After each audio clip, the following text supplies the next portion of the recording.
Assalamualaikum warahmatullahi wabarakatuh. Jumpa lagi bareng saya dengan Pak Bowo, masih di channel yang sama, yaitu channel kelas online, channel yang memberikan informasi pembelajaran bagi sobat belajar dimanapun Anda berada.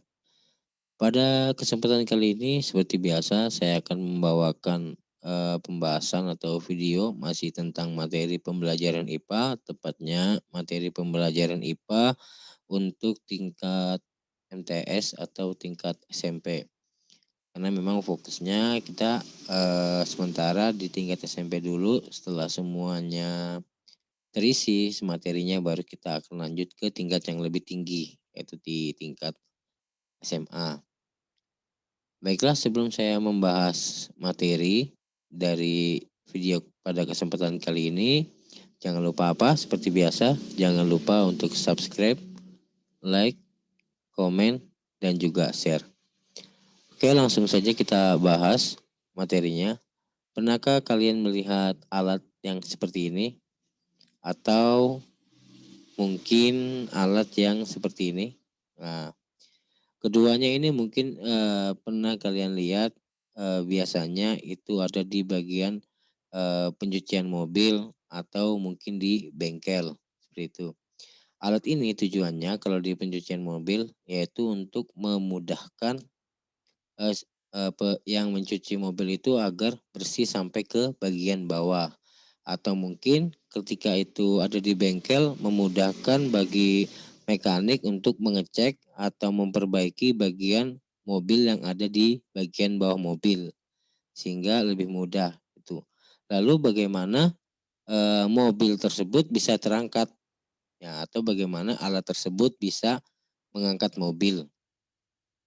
Sebenarnya konsepnya seperti ini.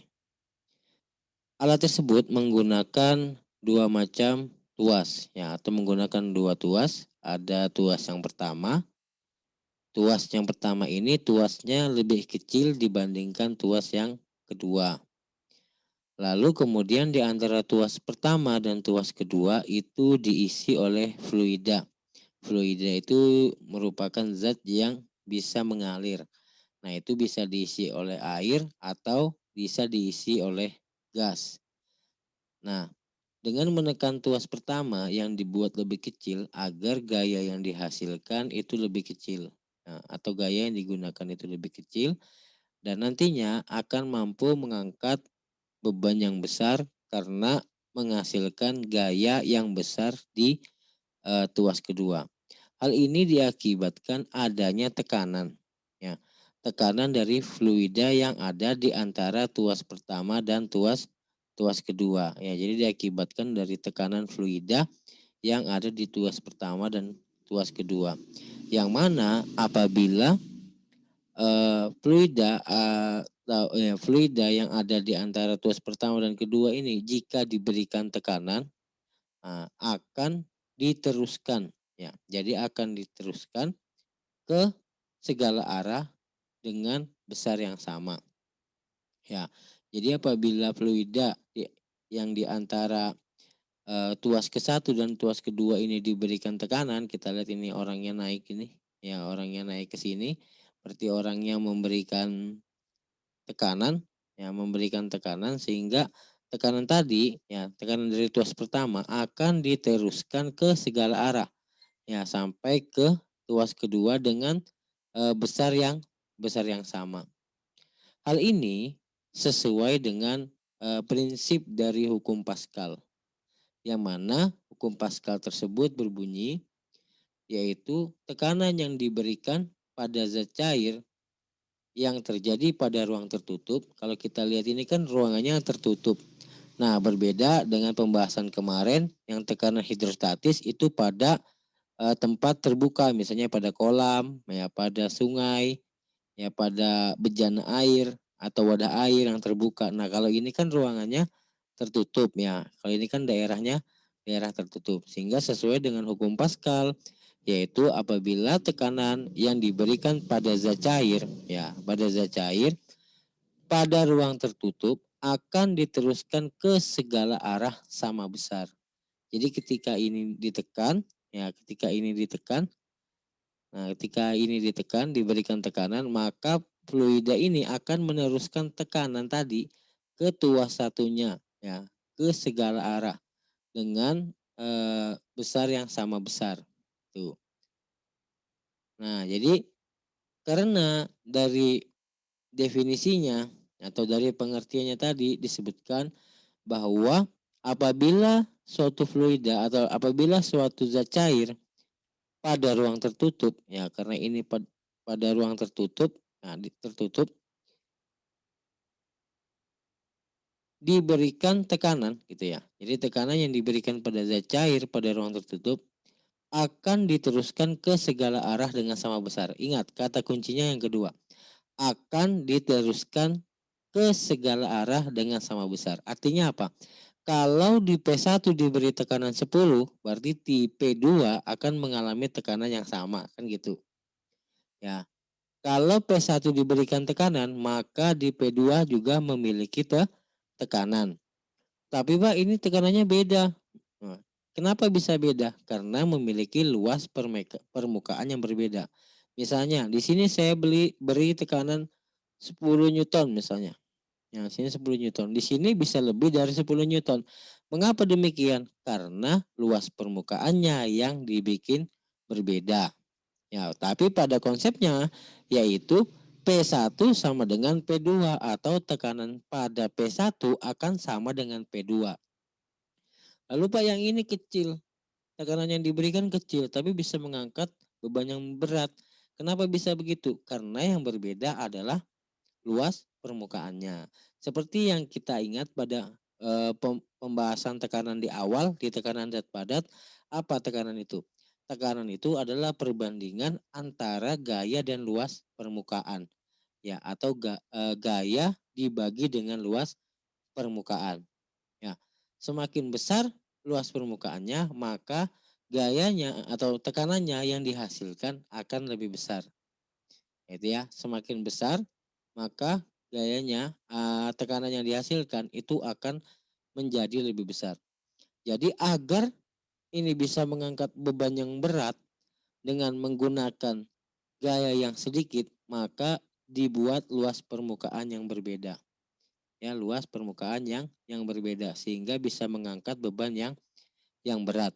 Sehingga karena P itu sama dengan F dibagi A atau tekanan itu sama dengan gaya dibagi luas permukaan, dapat kita tuliskan bahwa F1 dibagi A1 sama dengan F2 dibagi A2. Jadi di sini yang mengalami perbedaan itu adalah di luas permukaannya. Gitu ya. Yang membuat berbeda itu adalah di luas permukaannya. Sehingga pada A1 dibuat luas permukaannya lebih kecil agar gaya yang digunakan itu lebih sedikit, lebih kecil. Sedangkan di F2 dibikin luas permukaan yang lebih besar dengan tujuan tekanan yang dihasilkan itu lebih besar. Tapi pada dasarnya tekanan pada P1 dan tekanan pada P2 itu sama. Sesuai dengan hukum Pascal, yaitu apabila tekanan yang diberikan pada zat cair pada ruang tertutup, karena di gambar ini ruangannya tertutup, maka akan diteruskan ke segala arah sama besar.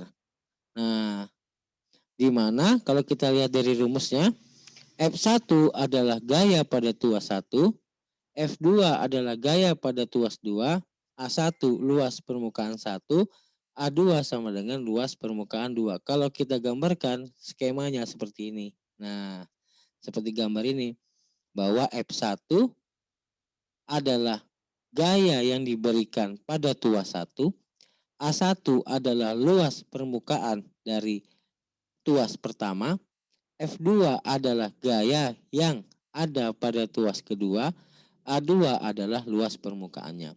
Jadi, supaya lebih paham lagi, konsep dari hukum Pascal ini sebenarnya antara P1 dan P2 itu sama. Ya, jadi tekanan 1 dan tekanan 2 itu sama. Jadi kalau diberi tekanan di sini akan diteruskan ke segala arah sama besar. Jadi P-nya sama.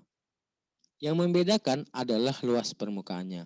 Yang mana luas permukaan yang pertama tuas 1 yang kita memberikan tekanan di sini, memberikan gaya di sini dibuat lebih kecil. Ya, dibuat lebih lebih kecil agar gaya yang kita hasilkan itu juga lebih lebih kecil. Yang tuas kedua dibuat luas permukaannya lebih besar agar tekanan yang dihasilkan nanti lebih lebih besar seperti itu. Jadi bisa mengangkat beban yang lebih berat. Jadi dengan gaya yang sedikit bisa menghasilkan gaya bisa menghasilkan tekanan yang lebih besar pada tuas kedua. Nah, hukum Pascal itu banyak digunakan dalam kehidupan sehari-hari. Misalnya pada prinsip dongkrak hidrolik. Nah, ini penggunaan dongkrak.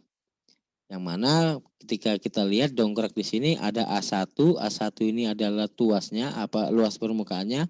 Ini F1 adalah ketika kita memberikan gayanya di sini. Jadi kalau kita pompa di sini, maka ini akan naik sehingga bisa mengangkat bagian dari mobil. Ya, ketika misalnya bannya kempes, menggunakan dongkrak sehingga bisa mengangkat beban yang berat. Gitu.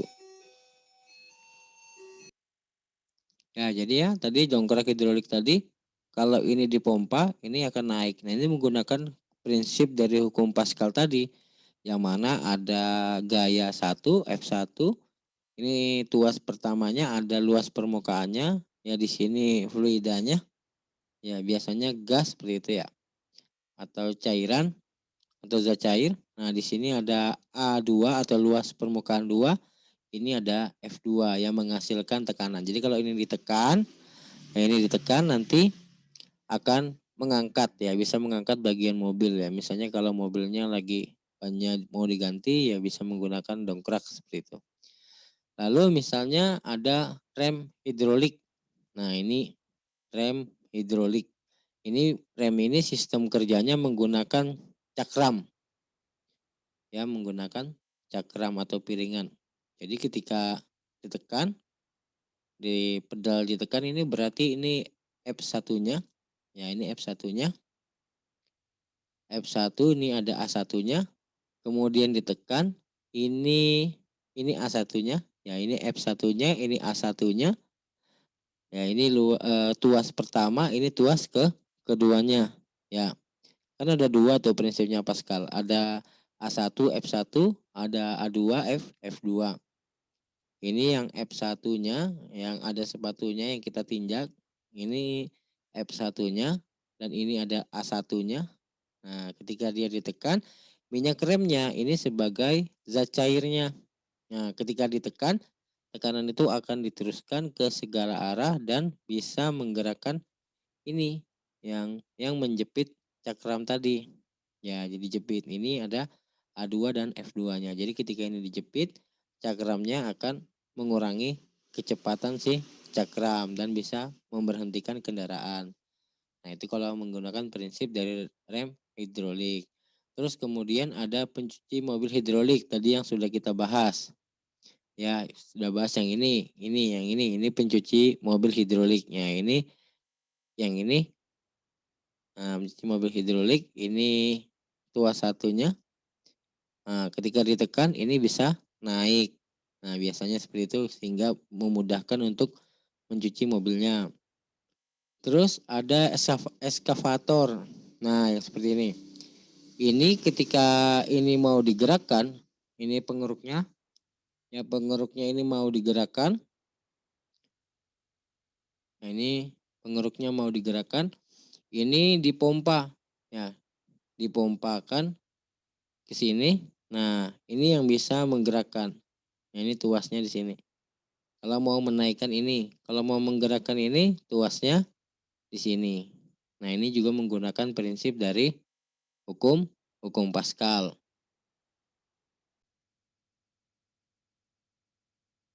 Nah, selanjutnya untuk lebih mudah memahami dari penerapan rumus dari hukum Pascal, kita langsung masuk ke contoh soal. Nah, ini ada contoh soal. Perhatikan gambar berikut ini. Nah, ini gambarnya ya. Nah, ini gambarnya sama. Luas penampang A1 sama dengan 10 cm persegi. Jadi luasnya A1-nya 10 cm persegi. Luas penampang A2, A2-nya 100 cm persegi. Gaya F1 yang harus diberikan untuk menahan F2 100 Newton, jadi supaya bisa mengangkat atau menahan F2-nya 100 Newton, itu F1-nya harus berapa? Gitu. Nah, kita jawab. Diketahui A1-nya, A1-nya sama dengan 10 cm persegi. A2-nya sama dengan 100 cm persegi. F2-nya sama dengan 100 Newton. Ditanyakan F1-nya berapa? Nah, kita jawab. Jadi rumusnya apa? F1 per A1 sama dengan F2 per A2 atau P1 sama dengan P2. F1-nya belum diketahui. A1-nya 10. F2-nya 100, A2-nya 100. Nah, kalau ketemu begini, ini bisa kita kalikan sih silang. Ini kali ini. Ya, 10 kali 100 berapa? 1000.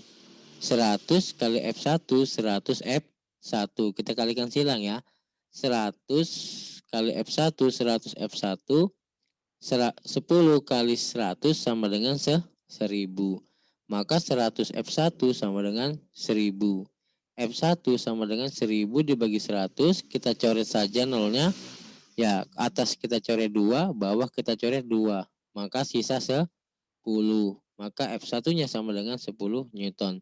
Jadi agar bisa menahan F2 10 Newton, itu hanya memberikan gaya sebesar 10 Newton. Jadi ketika kita bisa memberikan gaya di sini 10 Newton, ya ketika kita memberikan gaya di sini 10 Newton, itu dapat mengangkat beban 100 Newton. Ya berarti 10 kali lipat. Ya 10 kali lipat. Ya tekanan yang dihasilkan itu 10 kali lipat. Next, contoh soal berikutnya. Sebuah benda hidrolik digunakan untuk mengangkat beban 15.000 Newton. Luas penampang kecilnya 500 cm persegi. Dengan gaya tekan penampang kecilnya 300 Newton. Berarti A1-nya, F1-nya 300 Newton. F2-nya 15.000 Newton. Kemudian A2-nya 500 cm persegi. Tentukan luas penampang kecil dongkrak tersebut. Berarti yang ditanya ini adalah A1 kan gitu. Nah, kalau kita gambarkan ini F2-nya sudah diketahui. F2-nya itu ada 15.000 Newton, F1-nya itu 300 Newton, A1-nya itu belum diketahui, A2-nya 500 cm. Itu kalau kita gambarkan. Nah, kita jawab. Diketahui A2 500 cm persegi, F1 300 Newton, F2 15.000 Newton. Ditanyakan A1-nya berapa? Ya kan? Nah, kita jawab. Seperti rumus tadi, F1 dibagi A1 sama dengan F2 dibagi A2. Ya, gampang sekali rumusnya diingat ya. Yang mana F1-nya 300 Newton, A1 belum diketahui, F2 15.000, A2 500 Newton. Kita kalikan silang seperti biasa. Ini kali ke sini, ini kali ke sini. Berarti 300 dikali 15. 500. 3 kali 5 berapa? 15. 15 kan? Nolnya ada 4. Berarti 150.000. Sama dengan 15.000 dikali A1 sama dengan 15.000 A1. Maka A1 sama dengan kali lawannya bagi. Ya. Jadi 150.000 dibagi 15.000. Kita coret. Nolnya 3 dicoret, nolnya 3 dicoret. Ya berarti sisa 150 dibagi 15. 150 bagi 15 sama dengan 10. Berarti A1-nya sama dengan 10 cm persegi. Berarti luas permukaannya ini adalah 10 cm persegi, sedangkan di sini adalah 500 cm persegi. Jadi luas permukaannya itu berbeda. Ya. Next, contoh soal berikutnya. Nah, ini agak ribet sedikit, jadi perlu diperhatikan. Di sini yang diketahui adalah jari-jari. Berarti kalau kita berbicara jari-jari, yang jelas luas luas permukaannya itu bentuknya lingkaran. Ya kan? Karena diketahui jari-jari. Ya, karena kalau yang luas menggunakan jari-jari itu biasanya lingkaran. Ya beda kalau misalnya dia persegi. Kalau persegi kan segi 4 kan jadi sisi kali sisi. Kalau misalnya dia segi panjang berarti panjang kali lebar. Ini karena di sini ada keterangan jari-jari berarti jelas luas penampangnya ini pasti lingkaran. Ingat enggak luas lingkaran itu apa? PR PR kuadrat. Kan rumusnya gitu. Jadi ingat-ingat. Nah, jadi kalau ingat kalau jari-jari berarti ini pasti lingkaran, ya kan? Bukan persegi, ini pasti lingkaran. Ingat, yang diketahui R1 sama dengan 5 cm. R ini berarti jari-jari. Kalau D diameter ya. R2-nya 15. F2-nya 13.000 ditanyakan F1-nya berapa gitu kan. Nah, ingat, ini konteksnya pasti jari-jari. Kita jawab. F1 per A1 sama dengan F2 per A2. Karena di sini A1-nya kita belum tahu berapa luasnya. Ya kan di sini bukan luas yang diketahui tapi jari-jari. Maka kita masukkan rumusnya. PR kuadrat PR1 kuadrat. F2-nya berapa? F2-nya itu adalah 13.000 per PR R2 kuadrat. Ya kan kita masukkan F1 per PR 5 kuadrat. Ya, 5 kuadrat R1-nya 5 kuadrat. R2-nya 15 kuadrat. Jadi Pi 15 kuadrat. Kemudian kita kalikan silang dulu. Jadi jangan dulu kalau mau enak jangan dulu dihitung pi-nya kan pi itu kan nilainya 3,14 atau 22/7. Kalau mau enak biar hitungnya enggak susah nanti jangan dulu dimasukkan nilai pi-nya karena nanti bisa dicoret. Ya bisa dicoret. Nah, kemudian kita kalikan silang dulu. F1 dikali pi R 15 kuadrat sama dengan 13.000 dikali pi 5 kuadrat. Pi-nya kita coret karena pi-nya sama. Ini kalau nanti dibagi, ini nantinya ketemu pembagian. Pi-nya bisa kita coret, kita hilangkan ya. Pi-nya kita hilangkan. Maka sisa F1 kali 15 kali 15 225. 13.000 kali 25 kali 5 kali 5 25. Pi-nya kita coret karena nanti berupa pembagian. Ya, jadi sudah ketemu 225 dikali pi 1 sama dengan 325.000. Dapat dari mana? 13.000 kali 225. Maka pi 1 sama dengan pi 1 sama dengan 325 325 per 225. Kalaupun ada pi-nya kan nanti akan ketemu pembagian bisa dicoret. Pi dibagi pi akan habis gitu. Nah, sama dengan 325.000 per 25 ini sama dengan 1444,444. Jadi saya bulatkan jadi 1444 Newton. Nah, seperti itu caranya. Jadi perlu diingat kalau diketahui luasnya itu tinggal dimasukkan di rumusnya. Karena di sini luasnya tidak diketahui tapi yang diketahui adalah jari-jari. Berarti urusannya atau hubungannya pasti luasnya itu adalah lingkaran. Dan rumus luas lingkaran adalah PR kuadrat. Itu. Oke. Dengan berakhirnya pembahasan soal tadi berarti berakhir juga pembahasan kita pada kesempatan kali ini tentang materi dari hukum Pascal. Mohon maaf apabila ada kesalahan dalam penyampaian materi. Sampai jumpa di video berikutnya. Jika ada pertanyaan bisa dituliskan di kolom komentar. Jika kalian menganggap video ini bermanfaat, jangan lupa untuk dibagikan agar teman-teman yang lain bisa mendapatkan manfaat yang sama. Sekian dan terima kasih. Assalamualaikum warahmatullahi wabarakatuh.